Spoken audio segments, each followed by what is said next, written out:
চোখের জল, সুবোধ সরকার। মানুষের চোখ থেকে গড়িয়ে পড়া চোখের জল ভালো লাগে না আমার। সবচেয়ে বড় অপচয়ের নাম চোখের জল। অসহ্য, সরিয়ে নাও তোমার চোখ, আমি তাকাবো না।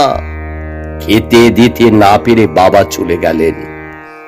মেঘলা আকাশ, মায়ের চোখ ফেটে সারাদিন শুধু জল নয়, যেন একজন নারী গলে গলে বেরিয়ে আসত। 5 বছর বাদে ভাইকে তুলে নিয়ে গেছে পুলিশ।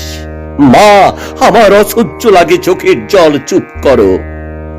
চোখের জলে লাগলো জোয়ার, কথাটা দারুণ, কিন্তু মানে কি? একটা মানুষের চোখের জল মুছে উঠে দাঁড়ায়, দেওয়াল থেকে হাতে তুলে নেয় টাঙ্গি, তারপর তুলে ধরে আকাশের দিকে। আকাশে কে থাকে? ভগবান। পরিষ্কার একটা কথা বলি, শোনো, তুমি গরিব, তোমার জন্য কোনো ভগবান নেই। শনি পুজো না করে সেই টাকায় কন্ডম কেন? রাস্কেল, কন্ডম কেন? রাতারাতি ভারতবর্ষ পাল্টে যাবে।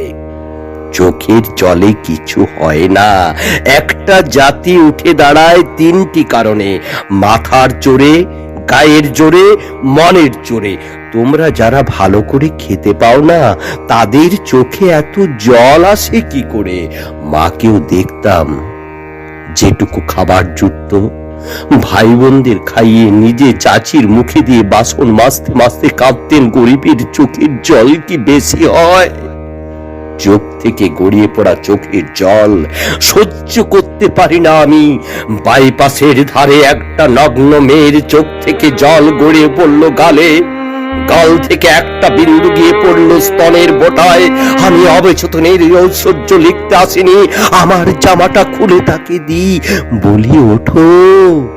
একটা কুলাঙ্গার তোমাকে ভালোবেসে ফেলে চলে গেছে, তার জন্য তোমার জীবন শেষ হয়ে যেতে পারে না।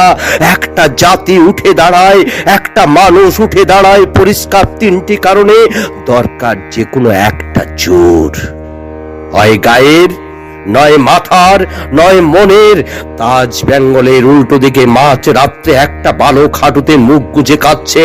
এই শালা, কাঁদছিস কেন রে? ছুটে গিয়ে ভেতরে ঢুকে কামড়ে দিতে পারছিস না?